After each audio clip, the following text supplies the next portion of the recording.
Na nimesema Kumbukumbu la Torati sura ya 31 mstari wa 6 na 8.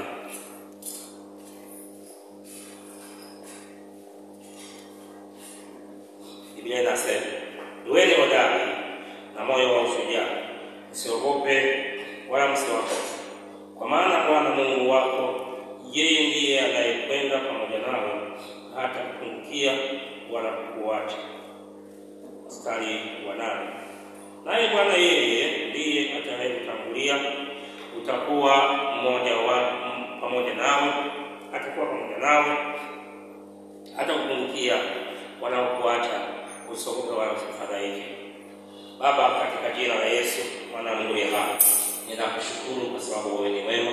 Tazama, umetulinda, umetusaidia, umetuongoza, na imekupendeza Mfalme wa amani jioni leo, mchana wa leo, pia tarehe ya leo, uwe pamoja nasi. Na sasa tunakuja mbele zako Bwana, tubariki na tuongoze, na tunaamini katika jina la Yesu Kristo kwamba Mungu utakuwa nasi, utakuwa nasi. Baba, utakuwa nasi. Karibu unihudumie kanisa lako na watu wako wote walioko kwenye mtandao na walioko kwenye simu zao na hata mahali pengine ambapo wanasikiliza na kupokea neno hili. Mungu, asante katika jina la Yesu Mwokozi wetu. Amen. Somo hili tunasema ondoa malalamiko na maishani mwako. Ondoa malalamiko. Malalamiko ni nini? Malalamiko ni tabia ya mtu. Tabia ya mtu ya kulalamika. Nyama anaweza kulalamika utamu. Samaki anaweza kulalamika kwamba ni waina fulani. Dagaa anaweza kusema ni wachungu. Mke anaweza kusema ni mzuri au mbaya. Urefu wa mtu anaweza kulalamika. Anaweza kulalamika kwamba mtu fulani simpendi. Labda alikuwa hivi, labda alikuwa hivi.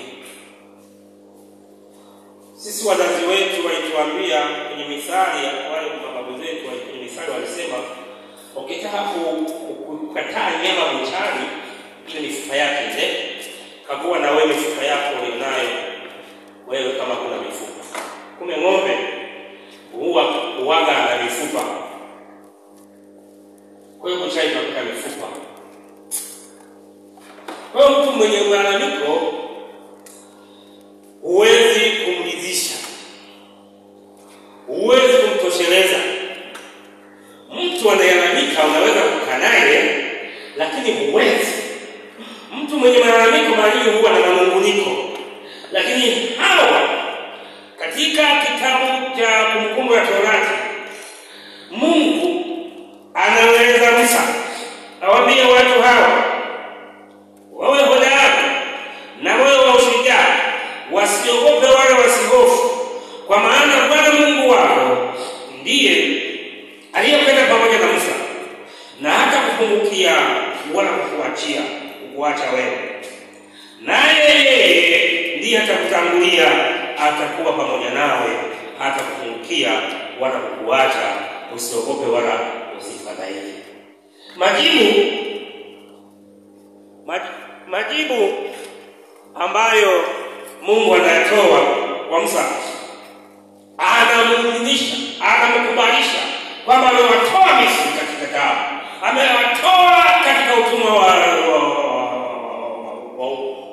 wa Ishmaeli kule Misri.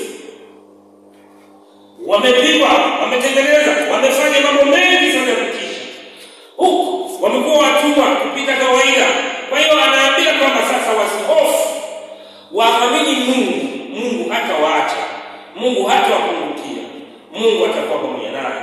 Bwana atawatangulia katika vitu vingi vyote. Kutanguliwa na Bwana ni bora kuliko kumtangulia Bwana. Kumtangulia Bwana ni kujitanguliza mwenyewe, lakini Bwana mwenyewe kutangulia katika maisha yako. Bwana mwenyewe kutangulia katika afya yako. Mimi huwa nashangaa sana Mungu alivyo. Mungu anaweza kumleta mtoto kwenye tumbo la mama yake, hata mama akianguka mtoto anabaki salama. Na mimi nilisikia siku ile niwaambia, niangalia kwenye televisheni na kwenye redio, gari kubwa ilimgonga mtu wa bodaboda na kumpeleka mama hospitalini huko kwenye wilaya ya Mkuranga huko. Gari ikamkanyaga yule mama mjamzito, mtoto akatoka akiwa mzima, mama akafa. Ile gari iliponyeza mama. Baada ya kumponyeza mama, mtoto alitoka. Alipotoka, mtoto alikuwa mzima, mama akafa. Kwa hiyo watoto wanabaki